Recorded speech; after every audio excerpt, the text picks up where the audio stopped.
All right, so we back with the rebranded Open Mics Moments podcast. I'm here with my first guest of 2025, Joshua Bovill.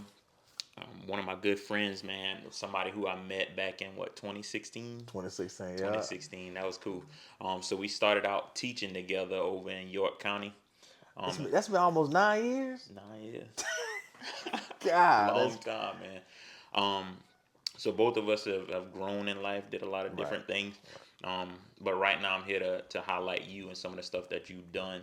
And I just want to say on camera, I'm proud of what you've done, being a mentor to a lot of people, being Yeah. a big brother to somebody like myself. And so we're here to talk about the things that you've accomplished on. And I'll allow you to go ahead and introduce yourself and tell everybody what you do and what you're about. Bro, I can't believe I can't believe it's been almost 9 years. Yeah. It don't That even feel like it it though. don't feel like it. That's crazy. But just for those who don't know me, man, first thank you for having me, bro, because you know I look up you the same way. One of the most real, authentic people you ever meet. You ain't changed not one bit. Like you've evolved as a human, but the essence of who you are haven't changed. Like so, I respect that, man. What I think if I'm trying to think about how to describe me and think about it just for this podcast purpose, I want to take a different approach than what I usually do. Okay.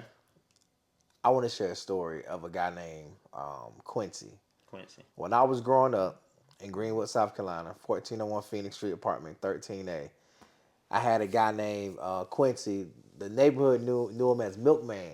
Milkman. Milkman. That's his nickname. So what's the purpose behind that name? I don't know if it's I don't know I don't really know. I just knew everybody called him Milkman. But I shared this story with somebody today actually. My life changed. So you think about the documentary Father Figure.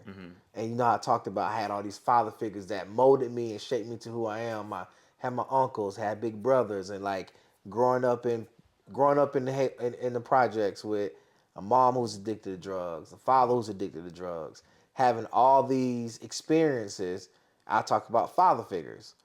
He was one of them because Milkman or Quincy is his name.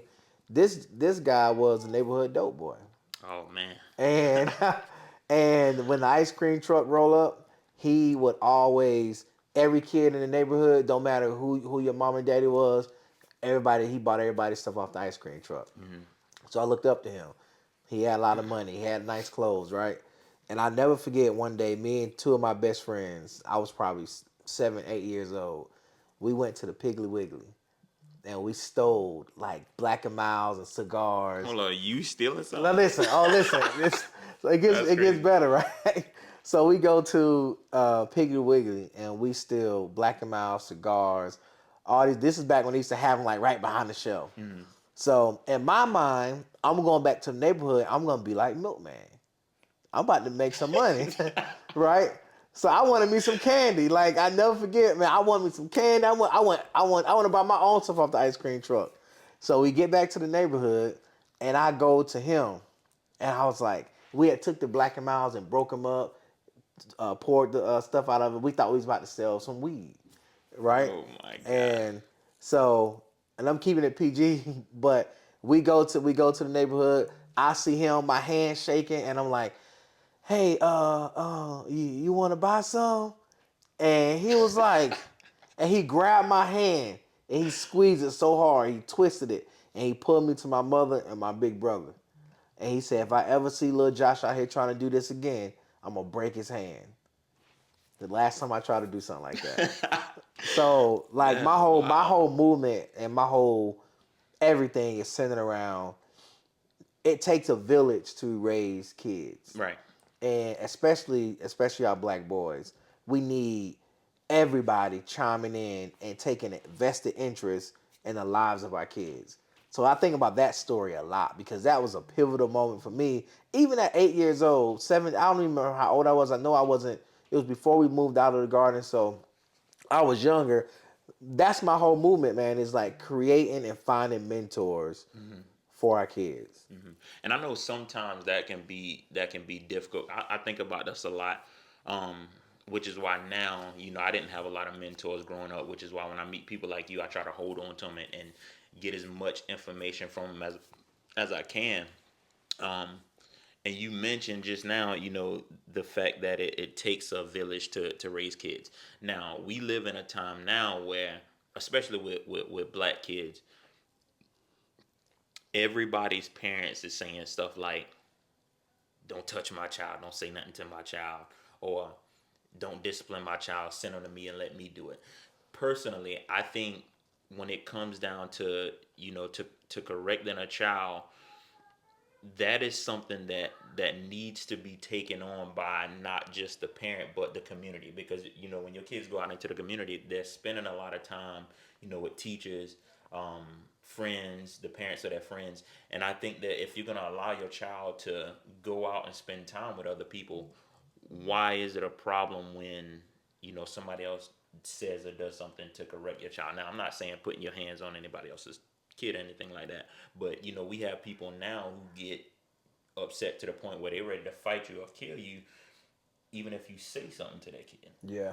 So, and I know you have a great answer to this question, so I'm gonna ask you this question: what is it like? What do you say to the parents that have a problem with somebody else saying anything to correct their child? I think it's twofold. I think one is, um, I think a lot of times parents probably are taken back because sometimes you have people that will try to, criticize or correct your kid without having any type of relationship. Right. And I think that's one of the problems. But I think the other problem is we millennials, we have tried so hard to say and get away from my kid's not going to experience what I experienced as a Mm-hmm. kid. I'm not going to put my kid through that. And then we've got it so deep into it till we've coddled our kids and we've Mm-hmm. overly defended our kids Right. without holding them accountable. Because you can take that and it doesn't matter if you come from a two-parent household, single parent household. It takes a village. I have him, one of the guys that we work with, Mr. Long, and I hope you don't mind me sharing this story. Mm-hmm. He had just reached out to me one day, just like, hey man, just make sure you check on Javon. Like Javon comes from a strong household, Right. great mother, great father, but even Mr. Long understand it takes a village. Mm-hmm. Like, and I think we have to get back to that mindset because if you did something in your neighborhood growing up, right, or you did something in school, but before you got home, everybody done told your mama. Oh yeah. you Man, know, it's, like and stuff like that made you feel like your mama was a psychic or something. You like, yeah. how in the world you even know that? Even how do you know that happened? And it's crazy because there wasn't a problem with that then. Yeah. You know what I mean? Like I had a teacher, and I'm not gonna call his name. We got whoopings at school. Yeah. Yeah. So anytime we did anything wrong in school, I knew that I'm gonna have to deal with him, Yeah. right? And then when that referral come or that suspension come, I got suspended a lot in my younger years of school. So when that came, I knew, dang, I'm gonna have to deal with my mama too. Yeah. But she didn't have a problem with him doing what he did because we had that relationship, and she was open to having that Yeah. relationship. Um, and then when it comes down to, like you said, with the two parent household, you know, I think that having a dad and not having a dad can really bring out something in younger boys that a lot of us who may or may not have a dad is may not be aware of. Yeah. Like you may have been raised with a father and I didn't. So Right. mentally we're gonna be in two separate spaces when it comes down to somebody else addressing us. Right. You know what I mean? Right. What do you think about that? I think I think my this is my theory. I think no matter what, two parent household, single parent household, there's a lot of research. Obviously, having a father in the home is very impactful. Mm-hmm. But I just think that even if there wasn't a father in the home or a two parent household, if we had a true village, So because what's your definition of a true village? a true village is like just think about a collection of people that besides for just your mother or like your primary family that lives in your house, you got that teacher, you have that football coach, Mm-hmm. you have that guy in the neighborhood is part of your village. That Milkman. milkman, like no joke, because one of the things, and it just drives me. This is one of the things that drives me more crazy than anything, is we have so many of the quote unquote OGs in the neighborhoods now that they see the younger boys and they want them to be a part of their crew instead of nah, bro, don't make the Right. mistake that I'm making. And I think, and that's a good point. I'm glad you said that because I think that that's happening now because the OGs are almost the same age as How you the gonna be an OG? Listen, now, okay, I'm gonna go on my soapbox. How are you gonna be an OG? You okay? I'm 16, and the guy that you teaching the game is 15. right. You know, like, That's what's happening. and that's what's happening. You got guy. I think about so many of the guys that we coach, and they just break my heart seeing some of the things that these boys getting into, and then seeing that the guys they looking up to is a kid that was a grade above them. Right. You know, and I got a story about that. So I was student teaching in Orangeburg. There's this school called Clark Middle. yeah, Clark Middle School. You ever heard of it? Joe Clark. No, Clark Middle. But on a serious note, if you know anything about Orangeburg, man, that's a in terms of schools, that was a rough area. So there was this kid, and I'm in the middle of teaching, and I'm teaching my heart out. Um, and this kid just looks at me, and out of nowhere, he said, "My OG will knock you out." What? Like, what does that have to do with what we got going on? My OG will knock you out. Who is your OG? My brother. So how old is your brother? He said 17. I said, man, let's get back to the lesson. He said, no, for real. My brother knock you out. I'm like, what does that have to do with what we got going on? I don't know. And I'm thinking about stuff like that. So it's like, if that's what you're thinking about in the middle of us talking about English, what is actually being taught to you when you get home? yeah, Like that's something that we fighting yeah, against. So that's why I think so highly of what you're doing with the Empathy Project, being intentional about reaching and teaching Black boys. yeah. Because we have to be creative in reaching our kids, all of our kids, but especially our black boys, because there are things that they go through that can, especially you think about the seventh and eighth grade years when they get ready to go into them high school years. There's so many things being presented to them where they have really two options, and one option is going to lead you to a short-term life of like money, success, popularity, and then this path right here is oftentimes the least popular path.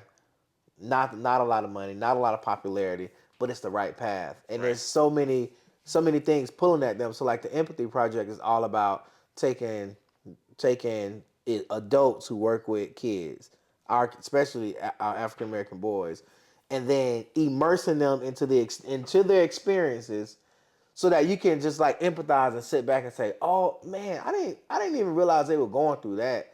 I didn't even realize that this is an option." Like there's a pivotal moment in the documentary, father figure documentary, where I go back to like one of my old neighborhoods and there's Yeah, I remember graffiti that. all on the wall. And me growing up as a kid and I'm walking, I never looked at that as vandalism. To me, that was art.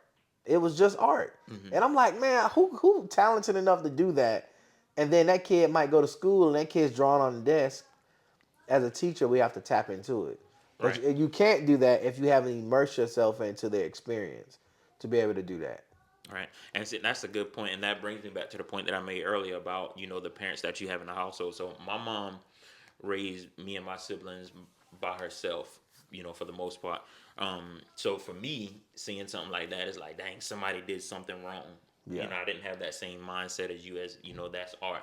Like, correctly speaking, it is art. Yeah. You know what I mean? There's somebody out there who has the talent to be able to draw something and make it something that you can look at and say, oh man, dang, like it caught your attention.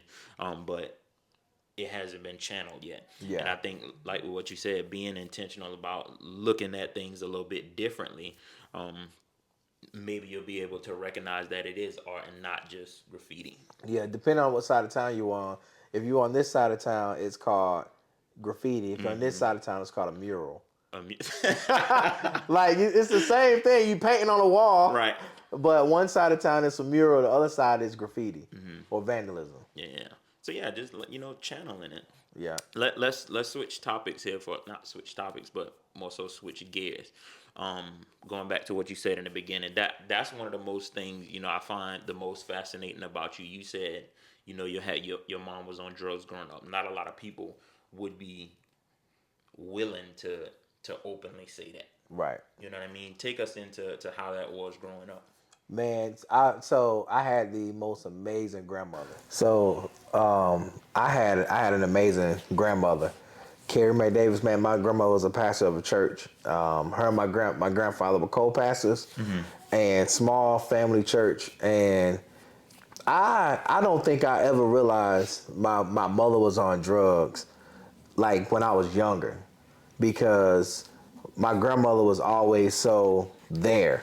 So there would be times where, honestly, like my mom would disappear for like weeks at a time. And we would be in the house by herself, and one of our neighbors would call my grandmother, come pick us up, and we go spend with my grandmother. Then my mother come home, she return, she take us back home. And I So never. you were living with your mom, but spent a lot of time with your grandma. Okay. Yep. It was like, kind of back and forth between wherever, like mom was gone for a little bit, then we'd be with my grandmother. If my mother was, not gone, then we'd be my mother. So for me, like I felt like I had a great childhood. It wasn't until I got older and I started thinking about some of the stuff I used to do, some of the stuff I was exposed to, that I realized, like, man, that was some traumatic experiences. Because one of the craziest moments was, I remember some people in the neighborhood talking about like my mom being on drugs, and I'm like, my mom don't do no drugs, just kind of that. And then I'll never forget, man. It was one of the toughest moments for me. Was I remember going around the building. I remember seeing my mom go around the side of the building, because my apartment was like the in unit, so she went around the side, and I was being a kid, I was being nosy, so I go sneak around the corner, and I see my mom open up her hand, and I see the guy put the drugs in my mother's hand, and I remember looking at her face when she saw that I saw, and I think I maybe took off running or something. That was one of the hardest moments of my, like, as a young boy, seeing that, because I was thinking to myself, man, everything I heard is true. And that was you a tough spent time. all that time defending her, saying, Yeah. it ain't true. Yep. I remember there was a time where me and my two best friends, Dion and Tay, I used to always be at their house like all the time, back and forth. And one time we came home to my house, and my mom was on the couch asleep. What I didn't know was she had overdosed on drugs. And so I'm shaking her like, Mom, wake up, wake up, wake up, wake up, wake up. And Dion was like, hey man, I think your mama dead. And I was like, my mama not dead. I'm a kid. I'm like, my mama ain't dead. Mom, wake up, wake up. But she wasn't waking up. And later on she shared how, because I'm a man of faith, and my mom later shared how she, in that moment, she saw her body land on that couch. Like an out-of-body experience. Out-of-body experience. That is wild. And she remembers praying, like, God, just give me one more chance to go back. Give me one more chance to go back. Give me one more chance to go back. And then what's crazy about that was I didn't know all of this until, later on my mother got off drugs. So later on, I'm not sure if it was later on that, I know it wasn't later on that day, but later on that week, I was with my grandmother because my mother had disappeared again. And I was in the car with my grandmother. She had a white Lincoln, and we was running errands. And I'm sitting there in the car, and me and my siblings, and I got on my knees. I just felt it. It was like, I started praying. I said, God, I want you to bring my mother home. Don't let her ever leave again. Wow. So as I'm praying this prayer, I didn't think nothing of it. I really believe it was going to happen. They say as a kid, when you pray, things happen. So that's what I did. So we get back to my grandmother's house, and when we get there, we outside playing, and my grandmother says, all right, time to come in. And I'm just saying, Grandma, my mother's coming. I'm telling you, I prayed. God gonna bring my mother home, and she never gonna leave again, right? So we're outside playing. My grandmother gave us a few more minutes, and I see the look on her face because she was just so let down because my mother didn't show up. So as I'm walking in the door, I take that, think of like a dramatic scene from a movie. I take a look over my shoulder, like, and when I look over my shoulder, my mother is running full speed through the parking lot. I mean, through the field. I mean, in full speed. Never forget, she had on a jean jacket, full speed. She get in the house, she's sweating. My grandmother feed her like a normal day. Years later, when my mother set us down after she got clean, and she told us, I used to be on drugs. I used to do this, and that. I learned that same day when I prayed that prayer, my mother was running out of a house that was being raided. Everybody in that house went to prison. That is crazy. So like for me, that goes to show the power of God, bro. Yeah. That is wild. Yeah. So that my childhood, like I said, I didn't feel like it was traumatic, but as you get older, you start learning things, and I see how my son raised. You think about how your kids raised. Mm-hmm. I'm like, how did I make it through that? Yeah, I got some crazy stories too, but we're gonna save that for a different time. So yeah, talk to me a little bit more about that. You said that everybody went in the house. Everybody in the house went to prison, and then when she got there, so after she got to the house that day, your grandma fed her. So what was the aftermath of that? Like, was that the moment where she came back and didn't leave, or what? So here's a funny story. It's funny now, and when my mother shared it, if anybody know my mom was an author too, mm-hmm. and her whole life story is public to the world. Like, she shared everything. So we're gonna drop the link to her book in the comments. Yep. She has 3 books, so we drop all those links. Oh well, yeah. So she is, the way she coined it was that after that moment, my mother became and sorry if this offended anybody, but she became a functional crackhead.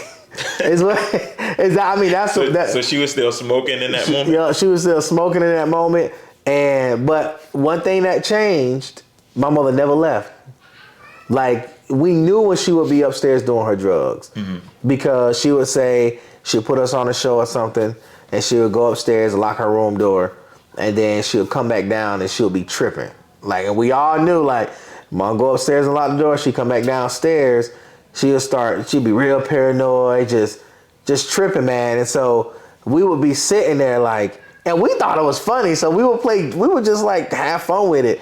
And that's why I say I didn't feel in the moment that my childhood was just extremely tough, because when you're a kid, most of the time you're not thinking through that trauma. Right. You just, that's your reality. And so from that moment on, she became a functional crackhead, functional drug addict. And she would go upstairs, do her drugs, come back down. I think that may have lasted for probably a year or 2. And then she finally did get clean. I think I was going into sixth or 7th grade, I believe. Mm-hmm. Yeah. Wow. So now looking back at that now, how do you think? And I want to pinpoint it to that day, right? Because I know when I ask you questions, you know how to think, and I like that you know how to think. So looking back at that specific day, and I apologize for keep coming back to that day because it keeps running back in my head. You see your mama running across the field. Thinking back to that day, how did that specific day play a part in who you are today? Let me tell you. So a lot of people don't know this. That day right there, God has brought it to my remembrance a lot. Mm-hmm. That's why I don't mind talking about it. Because when you grow up in a church like I did, grandmother's a pastor, my aunts are missionaries and evangelists. My mom, when she got clean, even when she was in the street, she was always in the church. We all like church all the time. For me, when I went through my own spiritual wilderness journey, mm-hmm. where I was literally on the borderline of like leaving the church, becoming an atheist. Like with just me, my analytical mind, all these different experiences and me questioning everything and like wondering if I even still believe in God. When I went through that journey and that battle, that moment God always has brought it back to me. And that was like my foundational spiritual moment where there's nothing that can ever shake my faith when God brought that back to me. Because I remember on my knees in my grandmother's car praying. And my grandmother, who's a pastor, right? Like all these things. I gotta laugh at that because that, and I know this is completely off topic, but you said on your knees in my grandma's car. Back then, cars were big. Yeah. And then listen, it was an all white Lincoln. Listen, all white Lincoln. Listen. All white Lincoln with a navy blue door. Cause she got into a car wreck and my grandmother was cheap. That's why I shop at the flea market now because of my grandmother. I shop at Goodwill, flea market, places like that, yard sales. Like everything I got on is from either Goodwill or flea market. Like, but here's the thing. All white Lincoln with a navy blue door. She got into a car wreck. We're gonna come back to it, but she got into a car wreck, and when she needed to get a new door, instead of her buying a new door, I remember being in the car with her, and she went to the junkyard, and she found that a navy blue door to match her white Lincoln. Can you imagine getting picked up from school in that? Man, that was one of the worst times. When she pick you up from school, you be hiding behind the wall. Because like everybody see that navy blue door. So I'm in the car. And I'm praying, and I say I want my mom to come home and never leave again.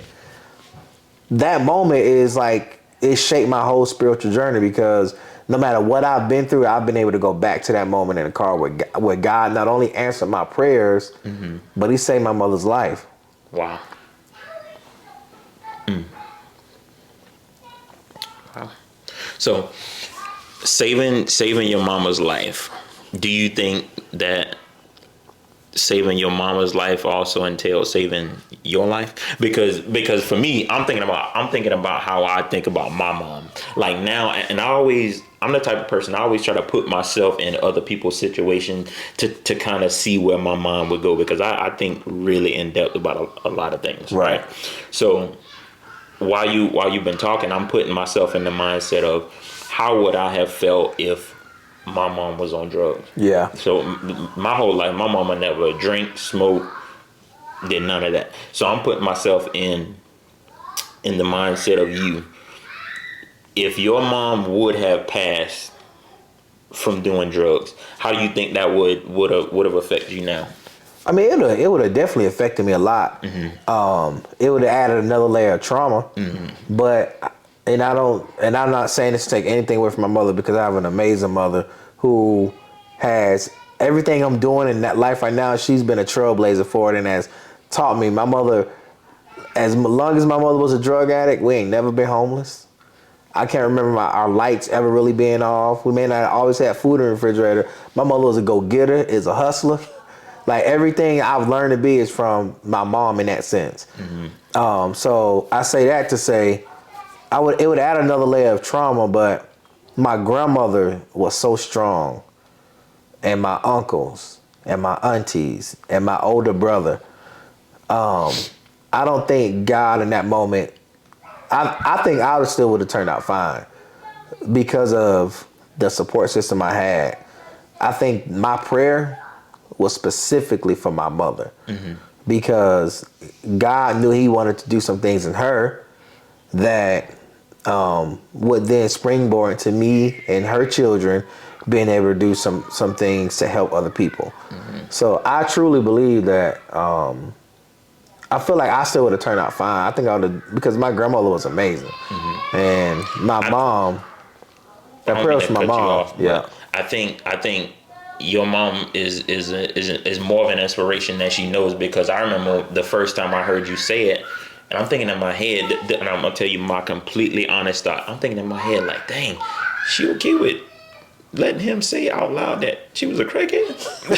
Yeah. That was the first thing that hit my head, and I'm like, golly. But as I continue to think about it, it's like, okay, they must have that relationship to where, he can speak about that and talk about her journey.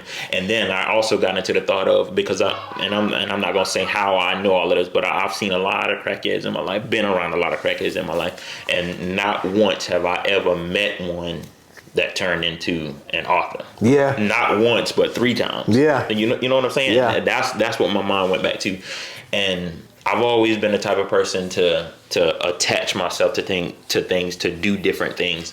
And sometimes that can be a downfall for me, because I take interest in a lot of different things. And when I saw, you said, your mom did drugs and then came back and was able to write books. And I'm like, dang, what's stopping me? Yeah. Like what's slowing me down? So personally, I think she's more of an inspiration than she knows, because that story inspired me. Man, listen, and it inspires me too. Like, and sometimes, like, me and my sister joke about this a lot. Like, and this is all love, but think about it. You and your siblings probably could talk about your mom, like, but nobody else better not say nothing about her. You know what I mean? Like, me and my you could talk about your wife, but nobody else better not say nothing about her.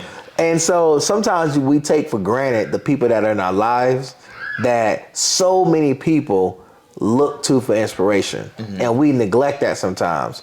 So, like, my mom, even with her being my mom, and she'll fuss at me about certain stuff, sometimes I'll ignore it, but then when she leaves and I start thinking about it, I'm like, she right.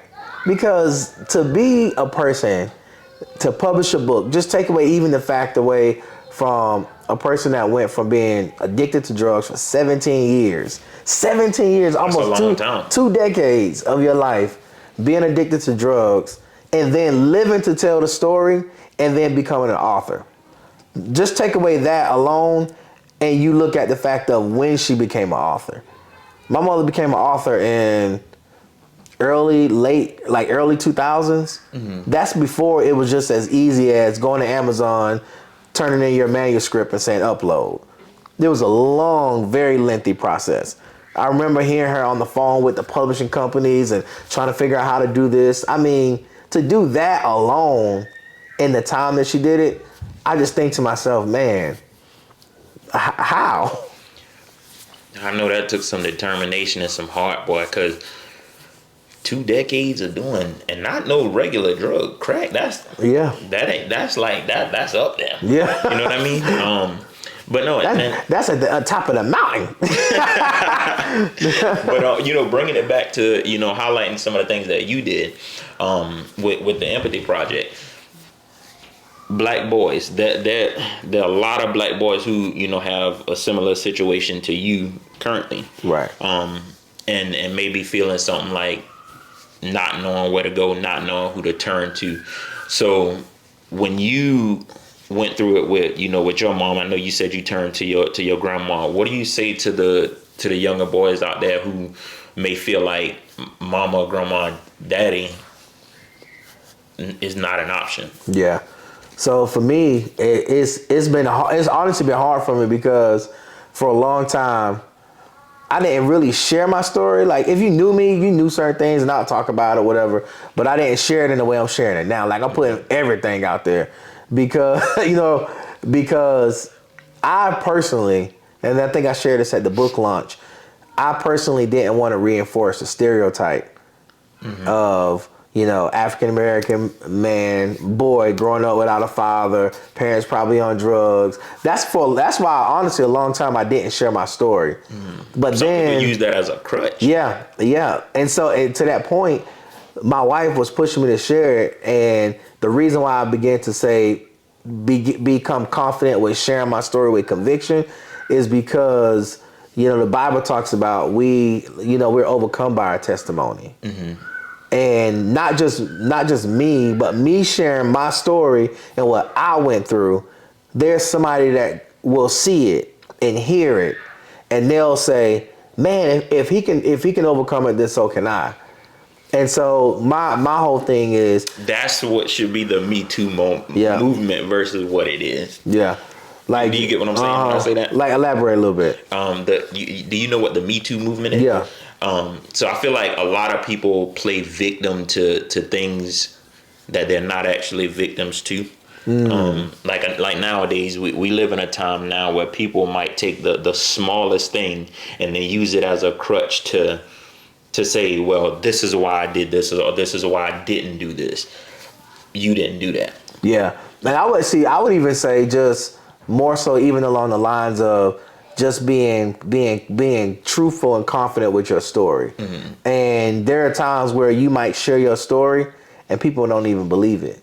There are times where you share a story and everybody's gonna believe it. Just being truthful and sharing your story with conviction, because there are times where you have things that you're gonna want to share, but you might wonder if people are gonna believe this, or you might even wonder if, like whatever the situation is, like you have to speak your truth with conviction, and that's just where I'm at. Because if I do that, and I'm honest about it, and I share my story with conviction, you're gonna give somebody the courage to be able to share theirs, or even if they don't share it, just live in it, live in their own truth. Okay. So for the people who don't know, talk to them about the Empathy Project for me, and I'll share my opinion on it, but then I'll allow you to kind of give the full details of it because it's your project. You know a little bit better than me.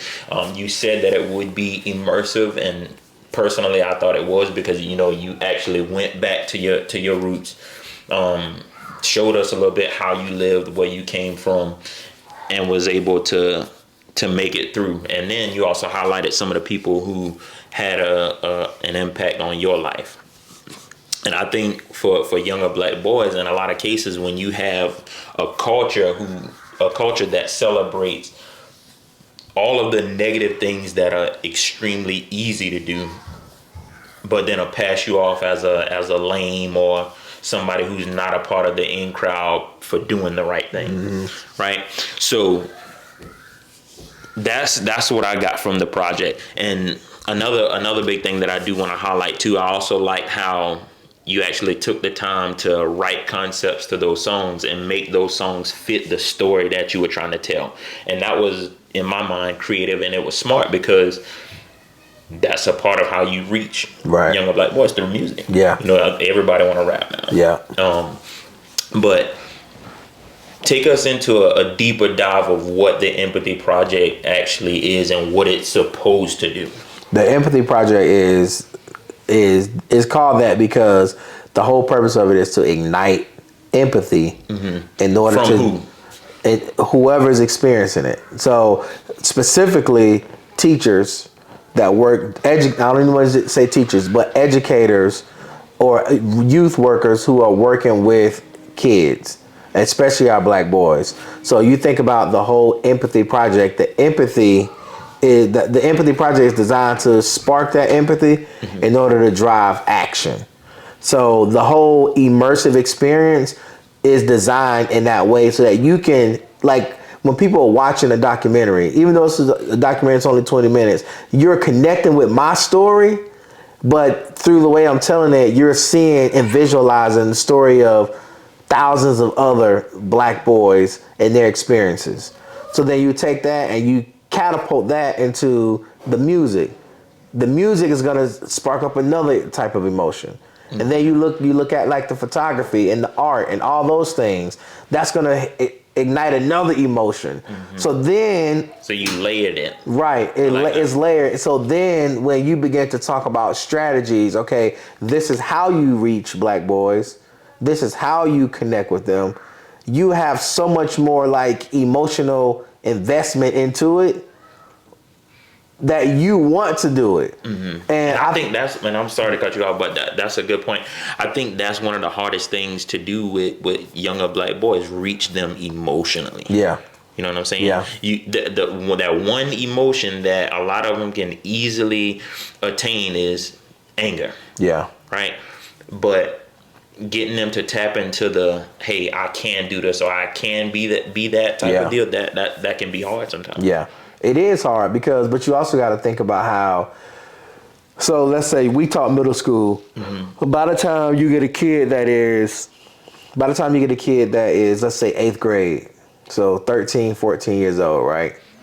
So for pretty much almost a decade of their life, throughout going through school, they have a lot of emotional scars that they've had, whether it be from home, whether it be society, and whether it be their experiences in school. So by the time they get to you, Mr. Aiken, they have a wall that we have to sometimes get through.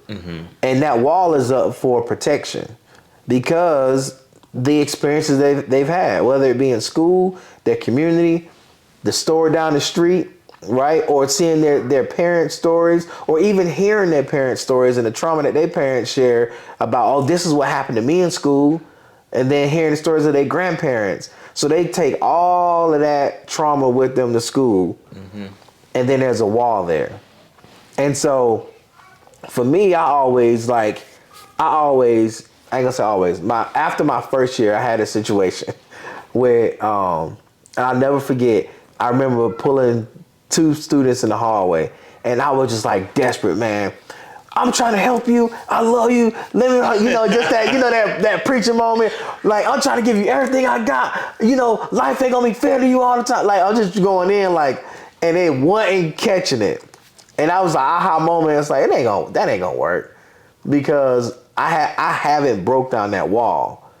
Right. So instead, I started doing stuff like going to their, like, I was always in y'all classrooms. One, I was stealing y'all ideas, like, because like I would go in Miss Connect's class, and I'll see a strategy y'all use. I'm like, all right, we gotta get her on the podcast. Yeah, we gotta get her. She's funny. Bro. Yeah, she's an amazing teacher, and I would go steal her ideas. Like, oh, I like the way you said that. I like the way you did that. And so that's one thing I would do. But the other thing I would do is a kid that I struggle with, especially one of our black boys, I'm just gonna go spend 5 minutes with him.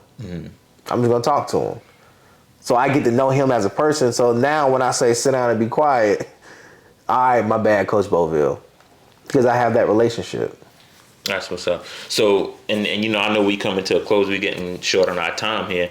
So, 30 seconds. What you got to say to parents of young black boys? What I would say to parents of young black boys is be present in school, not just in elementary, not just in middle. Be present in school. I'm telling you, when I say be present, I mean go visit your teachers. Ask about their homework. Ask about how you can support them beyond athletics or beyond entertainment, things like that. Just be super present in school. That's the most important thing I could say, is because when you have a kid that has a parent that's advocating for them, there's so many more opportunities that they're going to be exposed to. That's one. The other thing I would say is not just to parents, but specifically to teachers. I would say to teachers, especially white female teachers, hear my heart when I say this. The book Ultimate Guide to Teaching and Reaching Black Boys was inspired by a teacher that if I could share the story, her name is Lisa Roberts. She is an amazing teacher who retired, and she had a struggle with some of her black boys, and she came to me and asking for help. And one of the things she talked about was just that struggle of trying to reach kids that she didn't feel like she really understood.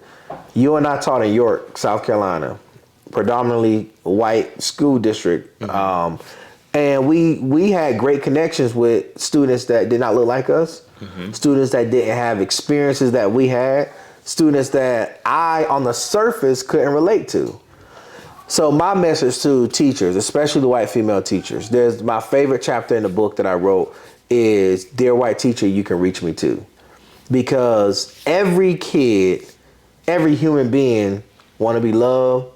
They want to feel like they're connected to you. They want to feel like you believe in them.